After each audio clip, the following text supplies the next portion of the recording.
तर त्या सगळ्या आता मी तुम्हाला ह्या सगळ्यांच्या अहवालाच्या कॉपीज देतेच, पण या सगळ्या चारही रुग्णालयांचा अहवाल त्यांनी याच्यामध्ये दिला आहे. तर त्यांच्या दृष्टिकोनातून त्यांनी त्यांचा अहवाल सादर केलेला आहे. पण माता मृत्यू असल्यामुळे माता मृत्यू अन्वेषण समिती ही याच्यापेक्षा खोलमध्ये जाऊन आपल्याला अहवाल सादर करणार आहे. तो अहवाल आपल्याला उद्या आरोप जो नातेवाईकांचा आहे तो हा आहे की मंगेशकर रुग्णालयामध्ये वेळेत उपचार मिळाले नाही म्हणून आमच्या रुग्णाचा मृत्यू झाला, म्हणून भिसे यांचा मृत्यू झाला. तर याबाबत या अहवालामध्ये काहीच नाहीये. तुम्ही म्हणताय की पुन्हा आणखी एक समिती जी आहे माता अन्वेषण विभागाची याबद्दल तपास करेल. मग याचा अर्थ यामध्ये जो मुख्य आरोप आहे की या रुग्णालयामुळे मृत्यू झाला याच्याबद्दल काहीच नाहीये. नाही, याच्यामध्ये सविस्तर माहिती दिली आहे की पेशंट कधी आले, कशा पद्धतीच्या ट्रीटमेंट झाले. पण मग मंगेशकर रुग्णालय त्याला जबाबदार आहे की नाही त्याच्याबद्दल काय म्हणतो? नाही, मी तुम्हाला सांगितलं ना, त्यांनी रुग्णालयावरती टपका ठेवलेला आहे. रुग्णालयाने त्यांना प्रतिसाद देणं अपेक्षित होतं, उपचार करणं आवश्यक होतं. असं असताना सुद्धा उपचार केलेला नाहीये आणि त्यांनी कोणती नियमावली रुग्णालयाने पाळलेली नाही. त्याच्यामुळे हा सगळा टपका रुग्णालयावरती आहे आणि रुग्णालय याच्यामध्ये दोषी आहे. कारण मॅडम बॉम्बे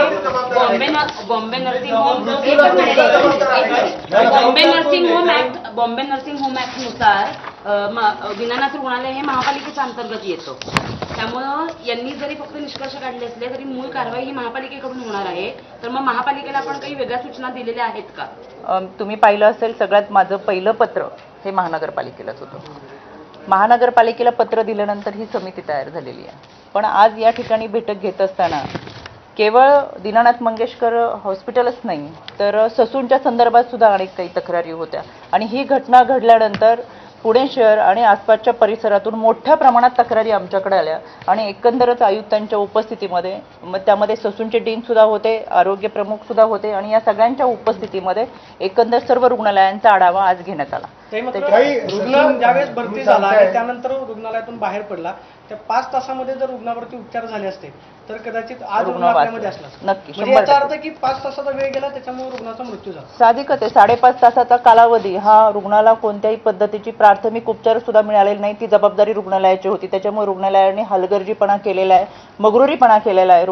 रुग्णालय पेशंटची ट्रीटमेंट सुरू असताना, कारण की पेशंट या अगोदर एकदा येऊन गेलेला होता, त्यांची ट्रीटमेंट चालू होती, फॉलोअपसाठी 2 तारखेला परत बोलवलं होतं. पण अतिशय रक्तस्राव होत असल्यामुळे 28 तारखेला गेलेल्या रुग्णाला उपचार करणं गरजेचं असताना सुद्धा रुग्णालयामधून त्यांच्यावर उपचार झालेले नाही. त्याच्यामुळे यामध्ये रुग्णालय दोषी आहे. निष्कर्षामध्ये या गोष्टी म्हटल्यात का? तुम्ही जे आता सांगितलं निष्कर्षामध्ये या गोष्टी म्हटल्यात का समितीच्या की 5.5 तासाचा उशीर झाल्यामुळे अतिरिक्त रक्तस्राव झाल्यामुळे म्हणजे रुग्णालय दोषी आहे? 5.5 तास त्यांनी जे ट्रीटमेंट दिली नाही त्यानुसार हा अहवाल फार मोठा आहे आणि याच्यामध्ये मेडिकल निग्लिजन्स जर लक्ष दिलं तर एफआयआर होईल. तेवढं येऊ दे ना स्पेशल.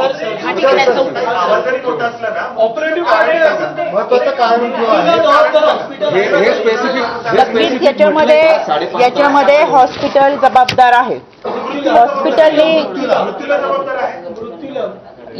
हॉस्पिटलनी खरं तर त्यांना त्वरित उपचार दिले असते तर पेशंट वाचला असता. या अहवालापेक्षा सविस्तर अहवाल आपला माता मृत्यू अन्वेषण समितीचा येणार आहे.